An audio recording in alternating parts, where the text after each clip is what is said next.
तो dear students, आज का जो हमारा लेक्चर है कल्चर हेल्थ एंड सोसाइटी का यूनिट नंबर 7। यहाँ पर मैंने 8 लिखा हुआ है, इसके लिए सॉरी।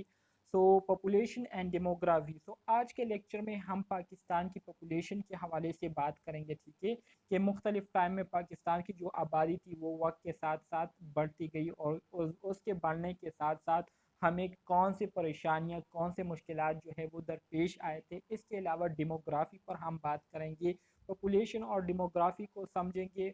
और इसके साथ साथ बहुत सारी ऐसी चीज़ें हैं जो कि ऑलरेडी आप स्टूडेंट्स ने पढ़ी हुई है। तो इंशाल्लाह आज का जो यूनिट है आपके लिए बहुत ज़्यादा आसान होगा और आप लोग जो है बहुत सारी चीज़ें इसमें जो है वो ऑलरेडी आप स्टूडेंट्स को उसके बारे में पता है।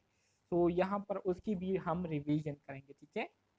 सो इस यूनिट के ऑब्जेक्टिव्स हमारे साथ मौजूद है। At the end of this presentation the students will be able to describe the demography, study the population of Pakistan. Demography पर बात करेंगे और पाकिस्तान की जो पॉपुलेशन है उसके हवाले से हम क्या करेंगे, मुतालिया करेंगे, ठीक है, कि डिफरेंट टाइम में पाकिस्तान की जो आबादी थी वो क्या थी, कितनी बड़ी, कितनी उसमें कमी आएगी, उसके बढ़ने की वजह से क्या असरात जो है पाकिस्तान पर मुरतब हुए, लोगों के सेहत पर उससे क्या असरात मुरतब हुए। तो इन सारी चीज़ों के हवाले से बात करेंगे। इसके साथ साथ हम डिस्कस करेंगे पॉपुलेशन पैरामिड को, ठीक है। पॉपुलेशन पैरामिड ये असल में हमारे साथ एक पैरामिड है जिसमें मोर्टिलिटी के बारे में, मॉर्बिडिटी के बारे में और मुख्तलिफ एज के हमारे साथ जो लोग हैं उनके हवाले से इंफॉर्मेशन दी गई है। तो उस पॉपुलेशन पैरामिड को भी अंडरस्टैंड करने की कोशिश करेंगे। इसके साथ साथ phenomena of urbanisation and migration. Urbanisation किसे कहते हैं, माइग्रेशन से क्या मुराद है, इसको हम डिटेल के साथ अंडरस्टैंड करने की कोशिश करेंगे। सही है।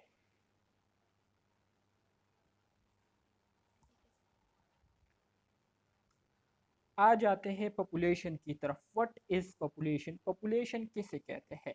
पॉपुलेशन की अगर लफ्जी मानी को हम देखें तो पॉपुलेशन से मुराद आबादी है। आबादी को क्या कहते हैं, इंग्लिश में पॉपुलेशन कहते हैं, ठीक है। सो what is population? A population is all the organism that both belong to the same group or species and live in the same geographical area is called population. population से मुराद ये है कि हमारे साथ जितने भी लिविंग ऑर्गेनिज्म है, ठीक है, जो कि सेम ग्रुप या सेम स्पीशीज से ताल्लुक़ रखते हैं और वो एक ख़ास जोग्राफिकल एरिया में जो है रहते हैं, सारे मिलजुल कर रहते हैं, तो इसको हम क्या कहते हैं, इसको हम पॉपुलेशन कहते हैं।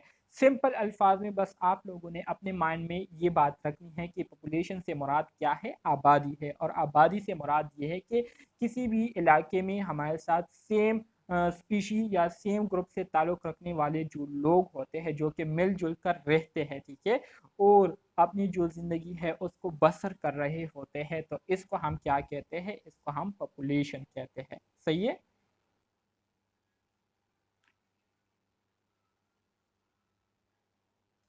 अब आ जाते हैं डेमोग्राफी की तरफ। What is demography? डेमोग्राफी किसे कहते हैं, इसको इस पर अब हम बात करेंगे।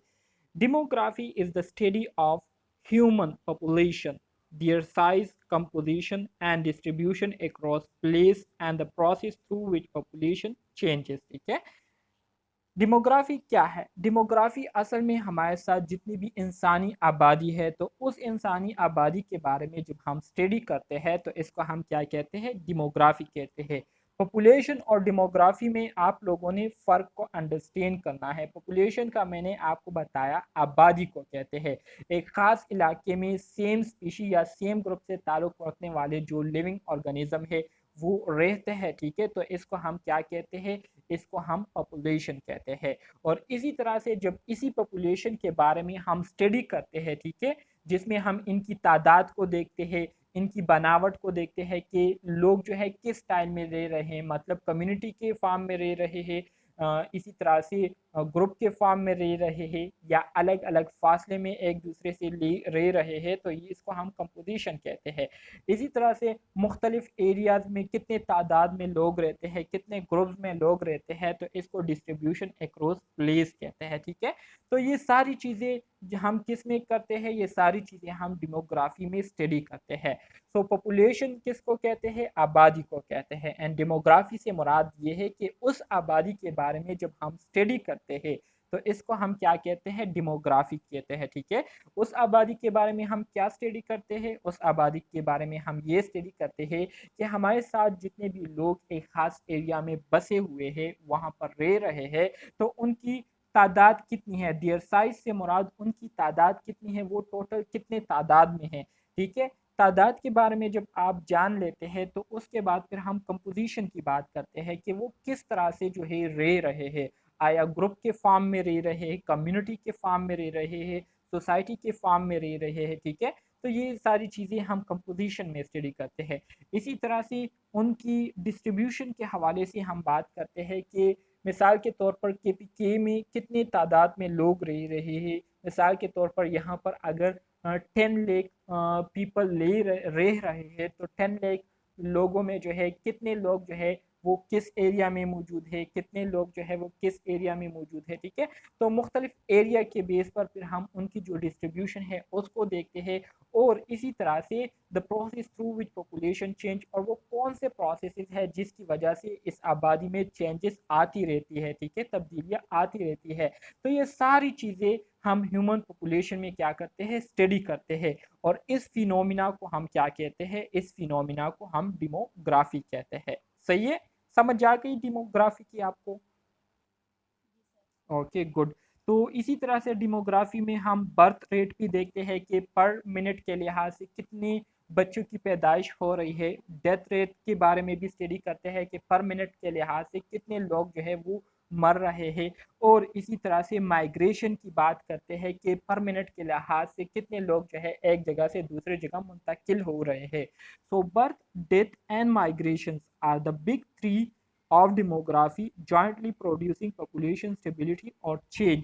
तो इसी तरह से बर्थ, डेथ एंड माइग्रेशन, ये तीन बुनियादी चीज़ें हैं डेमोग्राफी के, जो कि हमारी पॉपुलेशन को बहुत ज़्यादा क्या करती है, इफेक्ट करती है। अगर बर्थ रेट ज़्यादा है तो इसका मतलब ये है कि पॉपुलेशन रेट जो है वो क्या है, पॉपुलेशन जो है वो बढ़ेगी।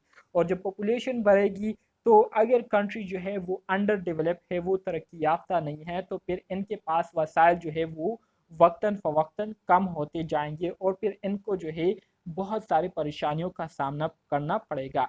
इसके अलावा अगर डेथ रेट ज़्यादा है, तो डेथ रेट ज़्यादा होने की वजह से पॉपुलेशन की जो पॉपुलेशन रेट जो है वो क्या होगी, डिक्रीज होती जाएगी। जब पॉपुलेशन रेट डिक्रीज होती जाएगी तो इसकी वजह से फिर हमारे पास क्या होगा, इसकी वजह से भी फिर हमारे पास रिसोर्सेज ज़्यादा होंगे, लेकिन उसका इस्तेमाल करने के लिए लोग फिर हमारे पास नहीं होंगे। तो इसके बहुत ज़्यादा एग्जाम्पल मेरे पास मौजूद है, जो कि आगे स्लाइड में मैं आपके साथ डिटेल के साथ शेयर करूँगा। तो यहाँ पर आप लोगों के लिए समझने की चीज़ ये है कि डेमोग्राफी से मुराद ये है कि ये वो फिनोमिना होता है जिसमें हम ह्यूमन पॉपुलेशन के बारे में क्या करते हैं, स्टडी करते हैं। आप लोगों ने सिर्फ इस डिफिनीशन को क्या करना है, इस डिफिनीशन को आप लोगों ने याद रखना है, जिसको मैं मार्क कर रहा हूँ। देखिए इस डिफिनीशन को कि demography is the study of human population. बस ये डिफिनीशन आपके लिए काफ़ी है कि ह्यूमन पॉपुलेशन के बारे में जब हम स्टडी करते हैं तो इसको डेमोग्राफी कहते हैं। और फिर आप लोगों ने इस बात को भी अपने जहन में रखना है कि जब हम ह्यूमन पॉपुलेशन, ह्यूमंस की आबादी के बारे में स्टडी करेंगे, तो फिर हम ज़ाहिरी बात है इनकी तादाद भी इसमें डिस्कस करेंगे कि कितने तादाद में लोग मौजूद है। इसी तरह से कैसे स्टाइल में जो है वो रह रहे हैं, कंपोजिशन हो गई, वो किस किस एरिया में कितने कितने तादाद में वो लोग मौजूद है, और किस तरीके से इस पॉपुलेशन में जो है चेंजेस रोनुमा हो रही है। तो ये सारी चीज़ें जो है हम डेमोग्राफी में क्या करते हैं, स्टडी करते हैं। इसी तरह से एमसीक्यूज पॉइंट ऑफ व्यू से दूसरी इंपॉर्टेंट बात ये है कि बर्थ, डेथ एंड माइग्रेशन, ये तीन बुनियादी फैक्टर है जो कि हमारी पॉपुलेशन को क्या करती है, बहुत ज़्यादा इफेक्ट करती है, ठीक है। सो एमसीक्यूज में आपसे पूछ सकते हैं कि how many factor that greatly effect demography या पॉपुलेशन स्टेबिलिटी।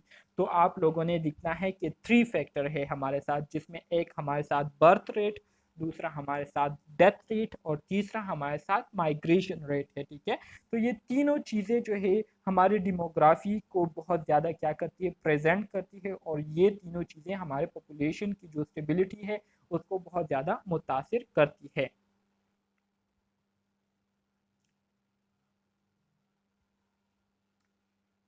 अब आ जाते हैं पॉपुलेशन ऑफ पाकिस्तान की तरफ, पाकिस्तान की आबादी की तरफ के मुख्तलिफ टाइम में पाकिस्तान की जो आबादी थी वो कितनी थी। एग्जामिनेशन के हवाले से थोड़े इम्पोर्टेंट है, तो इसलिए आप लोगों ने इसको गौर से सुनना है।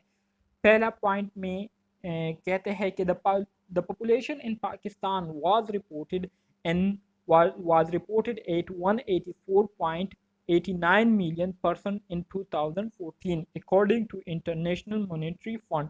इंटरनेशनल मॉनेटरी फंड के मुताबिक 2014 में जब मतलब डेटा लिया गया था, तो 2014 के डेटा के मुताबिक पाकिस्तान की जो आबादी थी वो 184.89 मिलियन थी। ठीक है, मतलब 184.89 मिलियन लोगों पर मुश्तमिल थी। इसी तरह से during 2015 Pakistan population is estimated to be increase by 2.900, मतलब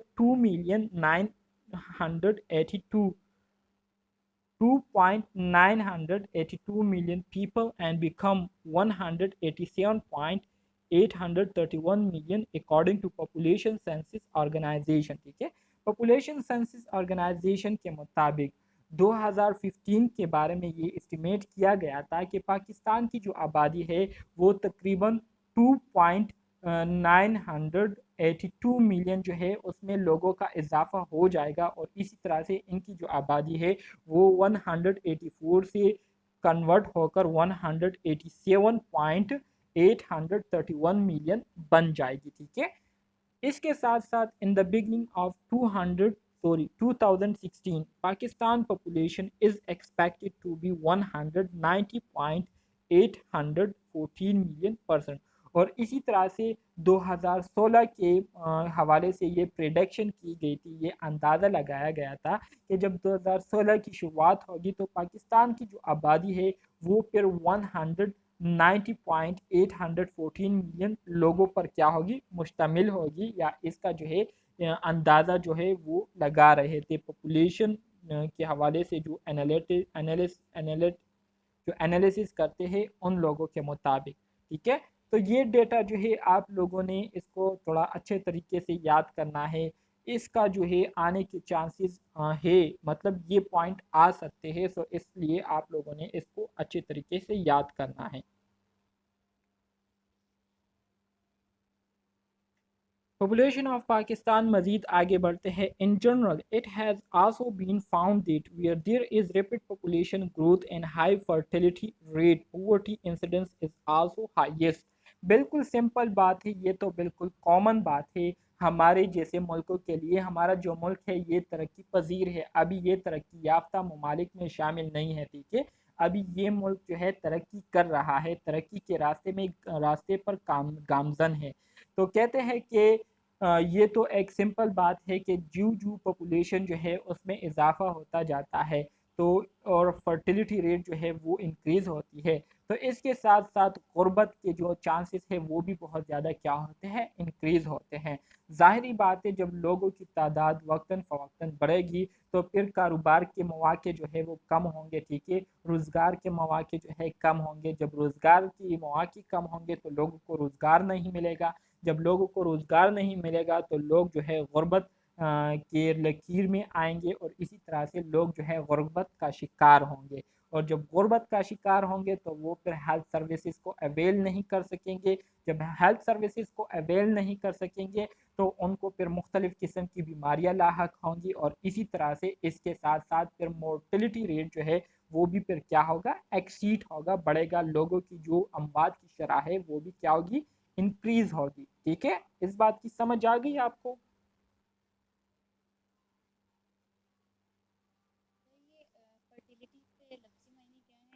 फर्टिलिटी की लफ्जी मानी से मुराद ये है, मतलब बच्चों की जो पैदाइश है, पैदाइश उसको हम फर्टिलिटी कहते हैं। हाँ जी, हाँ जी।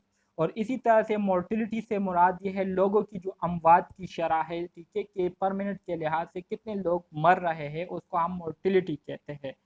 और इसी तरह से दूसरा जो लफ्ज़ है उसको हम मोरबिडिटी कहते हैं। मोरबिडिटी से मुराद ये है कि पर मिनट के लिहाज से कितने लोग जो है वो बीमारी का शिकार हो रहे हैं या किसी ख़ास बीमारी में मुब्तला हो रहे हैं, तो इसको हम मोरबिडिटी कहते हैं। ठीक है, सर मोर्टेलिटी में डेथ और मॉर्बिडिटी में डिजीज। हाँ जी, मोर्टेलिटी में डेथ रेट और मोर्बिडिटी में हम डिजीज रेट को स्टडी करते हैं। ओके। हाँ जी। पॉपुलेशन डायनेमिक्स इन 2015, इसी तरह से 2015 में पाकिस्तान की या जो आबादी में जो चेंजेस आए थे, डायनेमिक से मुराद चेंजेस का आना, ठीक है। So according to our estimation, daily change rates of Pakistan population in 2015 will be the following, ठीक है। 2015 के मुताबिक पाकिस्तान की जो आबादी थी तो उसमें दिल्ली के बुनियाद पर जो चेंजेस आने का तवक्को किया जाता था तो वो क्या था, वो ये था कि 1 या 12,767 live birth average per day, मतलब पर डे के लिहाज से 12,767 बच्चों की पैदाइश हुआ करती थी। मोर्बिडिटी रेट से मुराद ये है कि पर मिनट के लिहाज से कितने लोग जो है वो क्या हो रहे हैं, बीमारी का शिकार हो रहे हैं, या किसी खास पॉपुलेशन में कितने लोग जो है वो क्या हो रहे हैं, बीमारी का शिकार हो रहे हैं, उनको बीमारी लग रही है, तो इसको हम मोर्बिडिटी रेट कहते हैं, ठीक है। इसके साथ साथ अगर हम मज़ीद यहाँ पर देखें पर आवर का हिसाब लगाएं तो हर एक घंटे में 531.97 बच्चों की पैदाइश हुआ करती थी 2015 में, ठीक है। इसी तरह से अगर डेथ रेट की बात करें, ठीक है, तो 3,561 डेथ्स एवरेज पर डे के लिहाज से 2015 में लोगों की जो अमवात की शरह थी वो 3,561 थी। मतलब हर दिन जो है 3,561 लोग जो थे वो मौत का शिकार होते थे और इस दुनिया से जो है वो कूच कर जाते थे। इसी तरह से अगर घंटे के लिहाज से उनकी हम इस्टीमेट लगाए तो पर आवर्स में एक 148.38 लोग जो थे वो क्या थे, मरते थे, ठीक है। इसी तरह से अगर माइग्रेशन की बात करें, मतलब एक जगह से दूसरी जगह हिजरत करने वाली लोगों की अगर हम बात करें तो पर डे के लिहाज से 2015 में लोग जो है 1,034 लोग जो है वो क्या करते थे, माइग्रेशन करते थे, हिजरत करते थे, एक जगह से दूसरी जगह जाने पर क्या करते थे वो मतलब वो माइग्रेशन करते थे, ठीक है। तो ये पॉपुलेशन डायनेमिक है 2015 की एनालिसिस के मुताबिक। 2015 में पाकिस्तान की पॉपुलेशन में जो चेंजेस मुतवक्का थी, जो एस्टिमेशन थी, ठीक है, वो ये थी, ठीक है। इसकी समझ आ गई आपको? Yes sir. बहुत सिंपल है, इसमें मुश्किल की कोई और ये बात। वाली डिजिट भी, ये डिजिट्स तो हमने एमसीक्यूज पॉइंट ऑफ व्यू से ये इम्पोर्टेंट है। सर जी इमिग्रेंट्स जो लिखा हुआ है इसका क्या मतलब है? जी, माइग्रेशन। इमिग्रेंट मतलब माइग्रेशन, हिजरत करने वाले लोग। सर ओके ये thank you. Population of Pakistan में जैसे हमने पहले पढ़ा है कि पाकिस्तान की पॉपुलेशन 2014 में इतनी थी, 15 में इतनी हम्म थी और 2016 की हम्म रिपोर्ट में इतनी हो गई थी। हम्म ये वाले डिजिट हम याद करेंगे टू द पॉइंट। और ये जो सर नीचे है पर डे के हिसाब से और आवर्स के हिसाब से, सर ये भी एग्जाम पॉइंट ऑफ व्यू से इम्पोर्टेंट है। क्या वो 2015 का ही पूछेंगे या फिर वो 2020 का ही नहीं पूछेंगे? नहीं, 2015 का पूछेंगे। आपको स्लाइड्स में जो दिया गया है वही आपसे पूछेंगे, ठीक है, और स्लाइड्स के बाहर आपसे कुछ भी नहीं पूछेंगे। सर ये फिर ये जो आवर्स हैं ये एमसीक्यूज में पहले आए हुए हैं नहीं, आवर्स के हवाले से तो नहीं आया हुआ, लेकिन पर डे के हवाले से आए हुए हैं कि पर डे के लिहाज से कितने बच्चों की पैदाइश हुआ करती थी, या पर डे के लिहाज से कितने लोग जो थे वो लुक़्मा अजल बनते थे, मतलब उनकी डेथ हुआ करती थी। सही है। Okay sir. मज़ीद आगे बढ़ेंगे। पॉपुलेशन काजेज़ और पॉपुलेशन ऑब्स्टिकल्स। पॉपुलेशन काजेज़ और पॉपुलेशन ऑब्स्टिकल्स। अब इस टाइटल, इस क्या कहते हैं, हेडिंग का क्या मतलब है? इस हेडिंग का मतलब ये है कि जब पॉपुलेशन जो है वो हद से बढ़ जाए तो हद से बढ़ने की वजह से क्या होते हैं, हद से बढ़ने की वजह से बहुत सारे मसाइल जो है वो दरपेश आना शुरू आ जाते हैं, बहुत सारे प्रॉब्लम जो है वो क्रिएट होना शुरू हो जाते हैं। क्योंकि हमारे पास जितनी रिसोर्सेज होती है तो उस रिसोर्सेज से बढ़कर हमारे पास लोगों की तादाद जो है वो आ जाती है, और फिर हमारे साथ रिसोर्सेज जो है वो लिमिटेड हो जाते हैं, जिसकी वजह से फिर बहुत सारे मसाइल जो है वो जन्म लेने लगते हैं। तो अब उन प्रॉब्लम के हवाले से अब हम बात करेंगे, तो आप 1 मिनट के लिए वेट करें प्लीज़।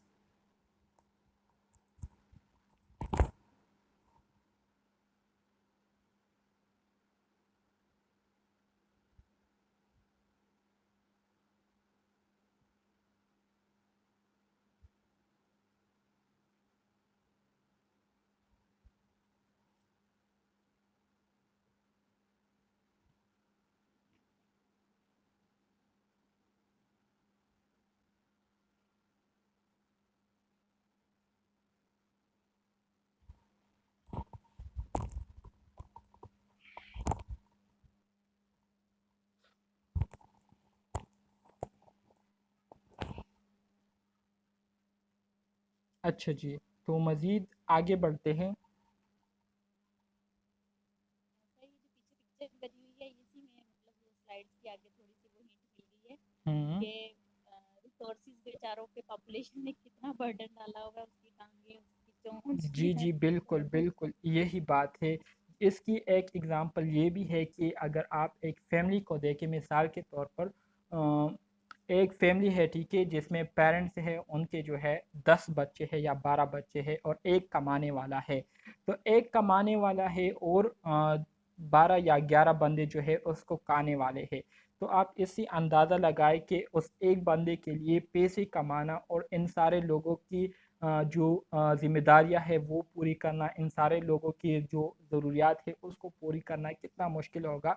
बिल्कुल इसी तरह से कंट्री का मिसाल भी होता है कि कंट्री के पास अगर रिसोर्सेज़ कम हो और उन पर जो पॉपुलेशन है वो वक़्तन फ़वक़्तन बढ़ती जा रही हो, तो इसकी वजह से जो रिसोर्सेज़ है वो आउट ऑफ लिमिटेड हो जाते हैं, ठीक है? वो हद से जो है मतलब बिल्कुल वो हो जाते हैं, मतलब रिसोर्सेज जो है बिल्कुल कम पड़ जाते हैं। तो इसी तरह से फिर लोग जो है उन रिसोर्सेज को हासिल करने के लिए एक दूसरे के साथ लड़ते झगड़ते हैं। जैसे कि रमज़ान में भी आप लोगों ने देखा होगा, पिछले रमज़ान में अभी जो गया, उस रमज़ान में आटे की बहुत ज़्यादा कमी जो है ये वाक़या हो चुकी थी। लोग जो थे दाने दाने के लिए तरस रहे थे और बहुत ज़्यादा लोगों की इसमें डेथ भी हुई थी कि जो आटे की बोरियां है वो लोगों को नहीं मिल रही थी और बहुत महंगे दामों मिल रही थी। तो ये क्या है, ये ओवर पॉपुलेशन की वजह से है। और दूसरा ये है कि पाकिस्तान में बहुत ज़्यादा बेईमान लोग जो है वो मौजूद है जो कि ज़ख़ीरा अंदोज़ी करते हैं और जो मौके हैं उन मौक़ों से जो है फ़ायदा उठाने की कोशिश करते हैं। तो इन चीज़ों की वजह से बहुत ज़्यादा मसाइल जो है वो दरपेश आ जाते हैं। तो इसके हवाले से आगे स्लाइड में डिटेल के साथ डिस्कस करेंगे। अब population causes over population obstacles. तो इसमें पहले नंबर पर हमारे साथ जो ऑब्स्टिकल आता है वो डेंजर्स फॉर इकोनॉमिक डेवलपमेंट। ज़ाहिरी बात है, जब पॉपुलेशन जो है वो हद से तजावुज़ करेगी, तो हद से तजावुज़ करने की वजह से फिर जो कंट्री है, जो मुल्क है, वो उस पॉपुलेशन के लिए ज़ाहिर बात है रिसोर्सेज का बंदोबस्त करेगी। तो रिसोर्सेज का बंदोबस्त करने की वजह से जो इकॉनमी है वो फिर जमा नहीं होगी, और जब इकॉनमी जमा नहीं होगी तो फिर डेवलपमेंट के काम नहीं होंगे, और जब डेवलपमेंट के काम नहीं होंगे तो हमारी जो मुल्क है वो फिर तरक्की नहीं करेगी, ठीक है। तो इसकी वजह से हमारी जो मईशियत है वो ख़तरे में पड़ जाती है, उसमें तरक्की नहीं होती। इसके अलावा लोअर पर कैपिटल इनकम जो है वो लो हो जाती है, क्योंकि लोगों की जो तादाद है वो बढ़ जाती है। तो फिर अगर एक बंदे की सैलरी पहले 1 लाख की, तो फिर उस बंदे की सैलरी जो है 1 लाख से कम होकर 50,000 हो जाती है या 30,000 हो जाती है। तो दूसरे लोगों पर भी वो क्या हो जाती है, एक बंदे की सैलरी वो 3-4 लोगों पर क्या हो जाती है, तकसीम हो जाती है, ठीक है।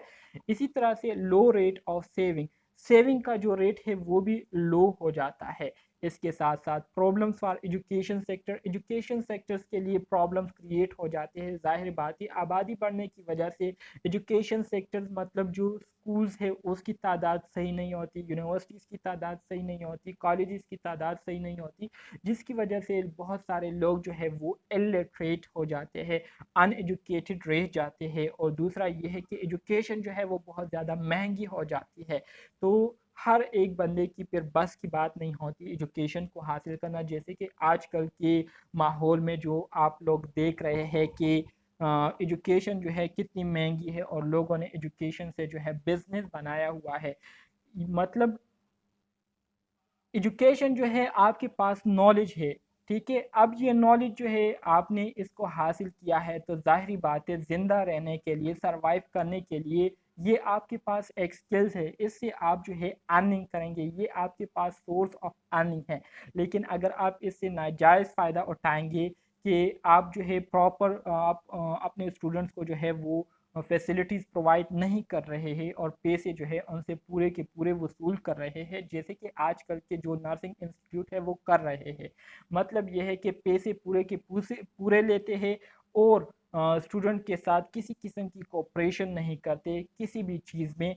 तो ये क्या है, ये बिल्कुल नाजायज़ मुनाफा है और बहुत ज़्यादा इसमें जो है हराम की कमाई भी आ जाती है।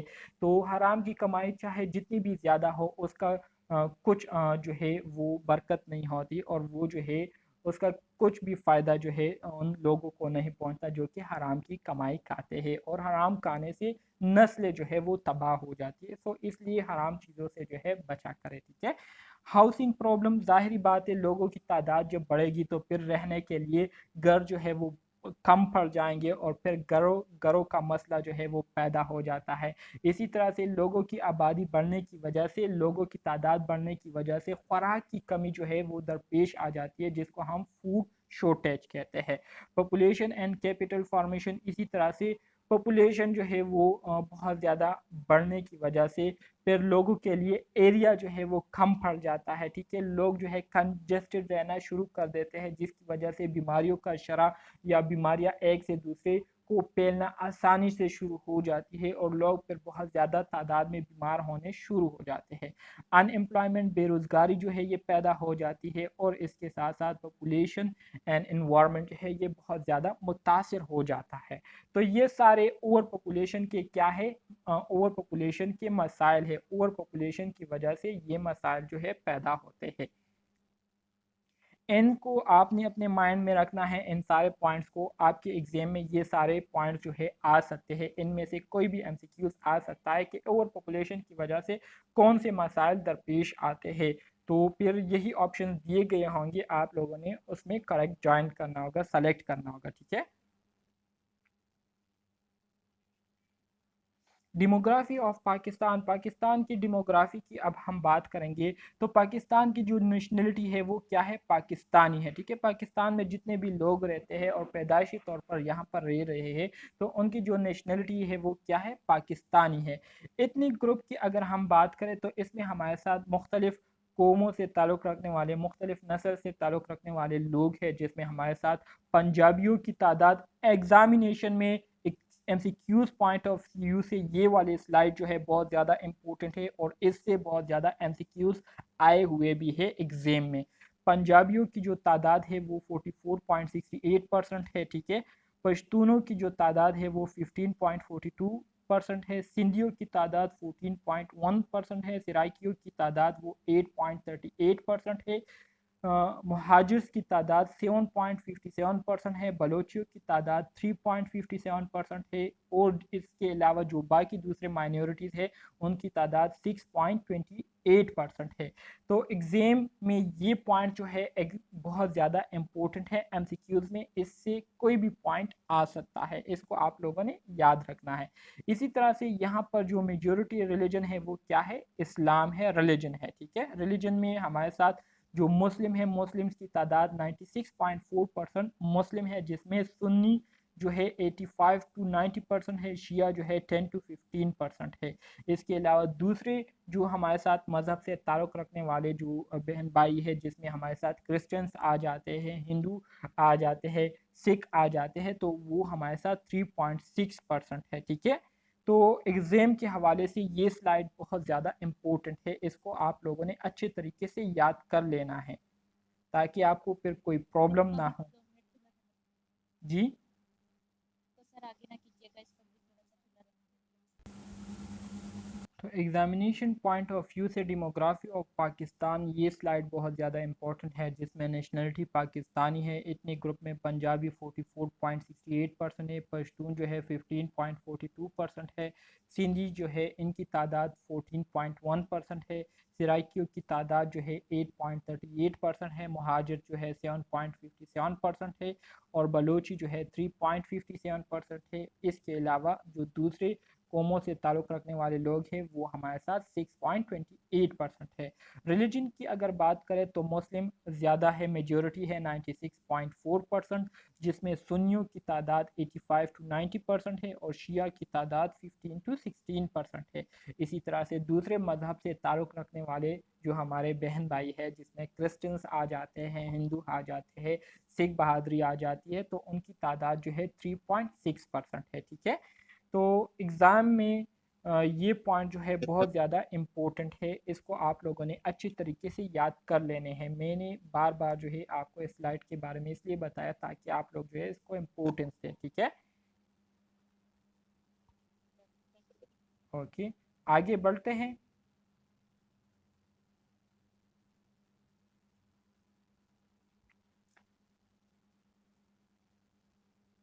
अब आ जाते हैं डेमोग्राफी ऑफ पाकिस्तान को इस मज़ीद आगे डिस्कस करते हैं। एज की अब हम बात करेंगे, ठीक है, कि मुख्तलिफ एज से ताल्लुक़ रखने वाले लोगों की तादाद कितनी है।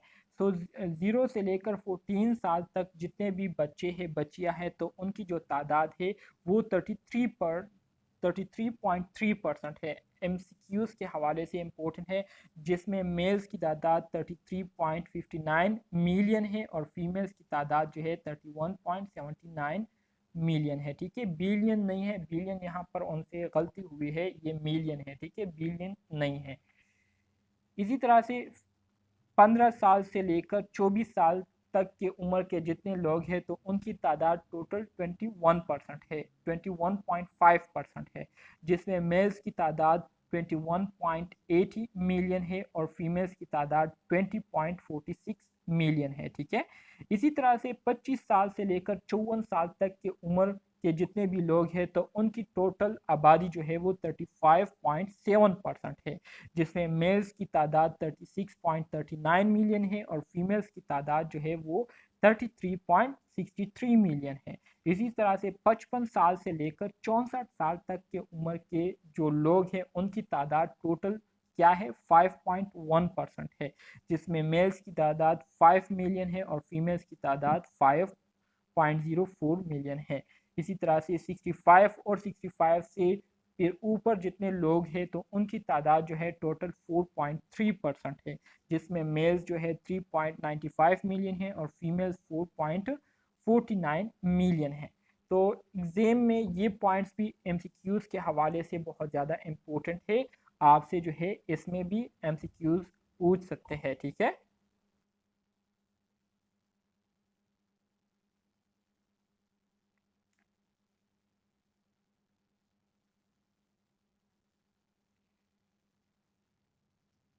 इसी तरह से लैंग्वेज की बात करें, वेरी इंपॉर्टेंट पॉइंट्स है ये सारे। अभी जितने भी टॉपिक मैं डिस्कस कर रहा हूँ एग्जाम के हवाले से बहुत ज़्यादा इम्पोर्टेंट है, सो इसलिए आप लोगों ने इसको अच्छे तरीके से याद करने हैं।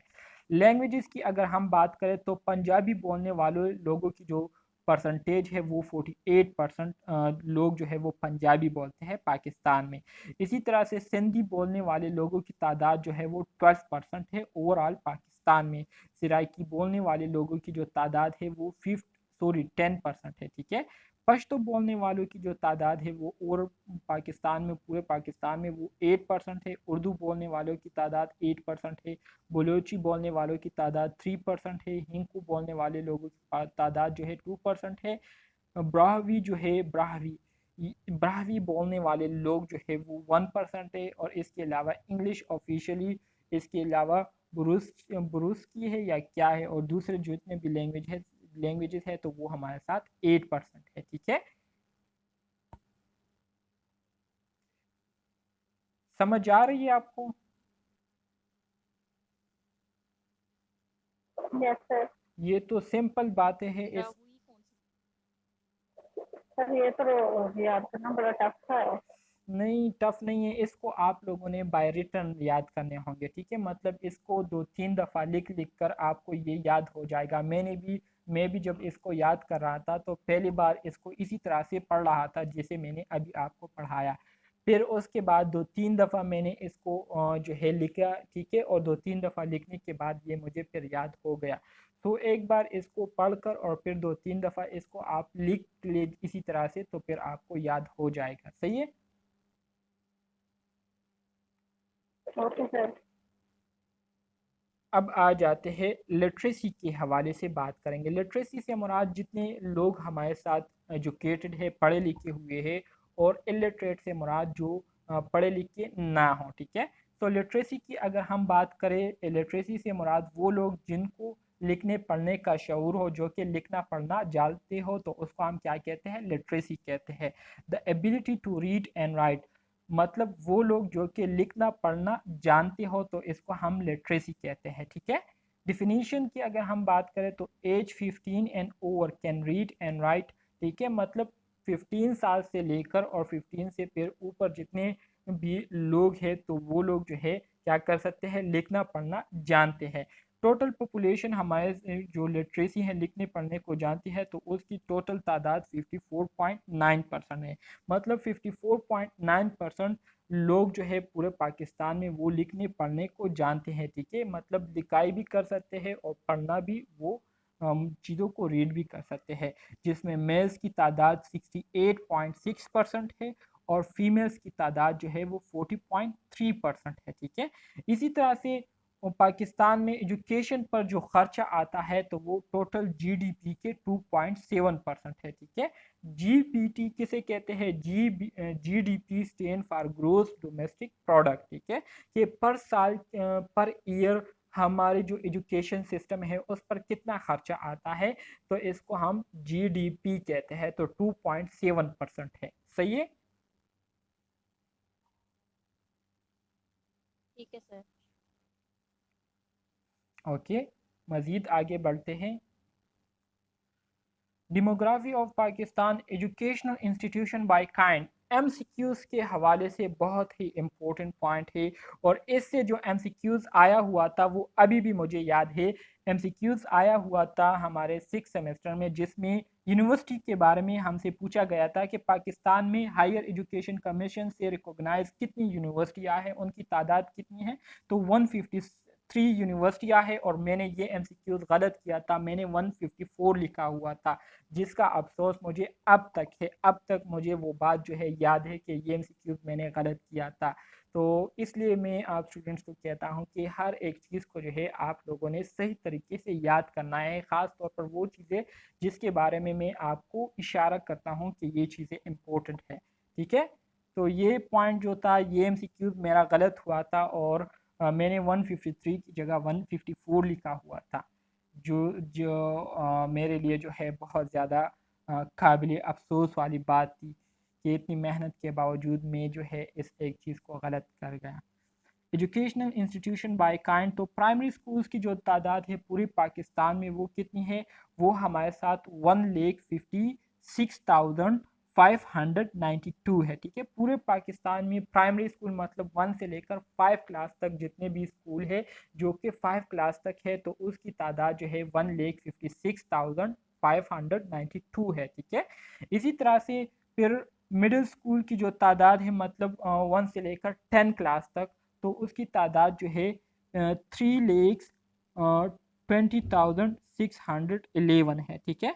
इसी तरह से जो हायर स्कूल है, मतलब हमारे साथ primary school, middle school, high school, तो उसकी तादाद जो है 23,964 है, ठीक है। 23,964। इन पॉइंट्स को अपने जहन में जो है जहन नशीं कर दे। हमारे एक टीचर थे, वो जब पढ़ाते थे तो जब कोई इम्पोर्टेंट पॉइंट आता था तो साथ में ये भी कहते थे कि इन पॉइंट्स को आप अपने जहन में जहन नशीं कर दे, या अपने जहन में जो है इसको बैठा दे।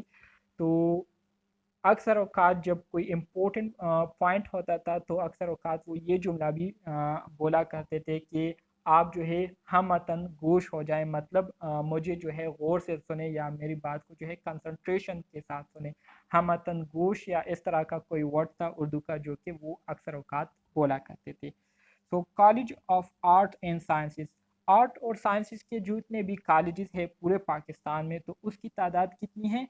3213 है, ठीक है, 3213। इसी तरह से डिग्री कॉलेजेस की तादाद 1202 है, ठीक है, 1202। इसके अलावा टेक्निकल एंड वोकेशनल इंस्टीट्यूशन जो है इसकी तादाद पूरे पाकिस्तान में 3125 है। और यूनिवर्सिटीज़ की तादाद जो कि हायर एजुकेशन कमीशन से रिकॉग्नाइज है, ठीक है, तो उसकी तादाद हमारे साथ 153 है। सही है। Sir higher education, higher education commission, हाँ जी।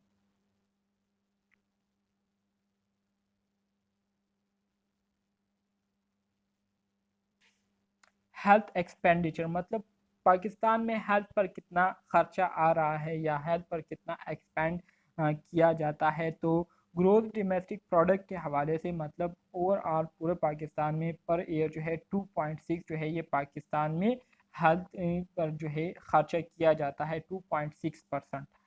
अर्बनाइजेशन की अगर हम बात करें, अर्बनाइजेशन से मुराद ये है कि वो प्रोसेस, वो अमल जिसमें हम गांव को शहरों में तब्दील करते हैं, ठीक है। किस तरह से शहरों को में तब्दील करते हैं? आपको पता है कि जो देहाती इलाके होते हैं ये खेतों पर मुश्तमिल होते हैं, जहाँ पर बहुत ज़्यादा दरख्त होते हैं, बहुत ज़्यादा खेत होते हैं।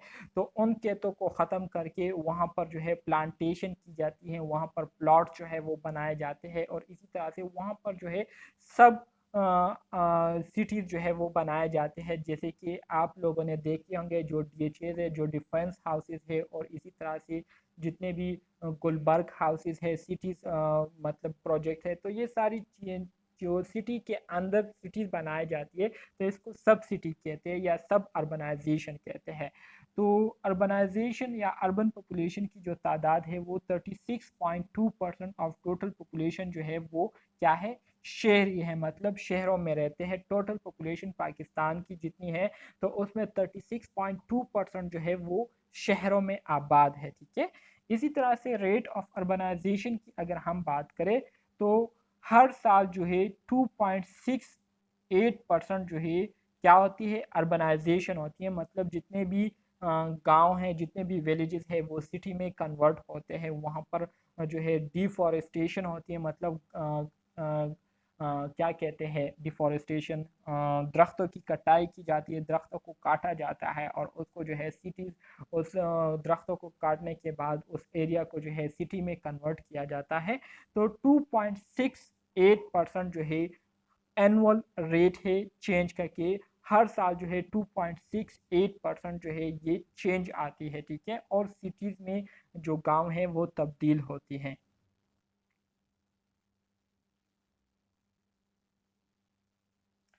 इसी तरह से अर्बनाइजेशन यहाँ पर आपके पास डिफिनीशन यहाँ पर आपको दिया गया है, जिसमें कहते हैं कि a process in which an increasing proportion of society live in city and the suburbs suburbs of cities, ठीक है।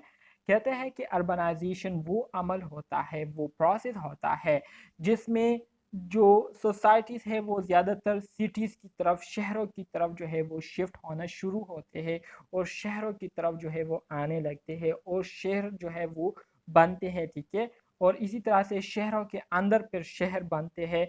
तो इसको हम क्या कहते हैं? इस प्रोसेस को हम अर्बनाइजेशन कहते हैं, ठीक है।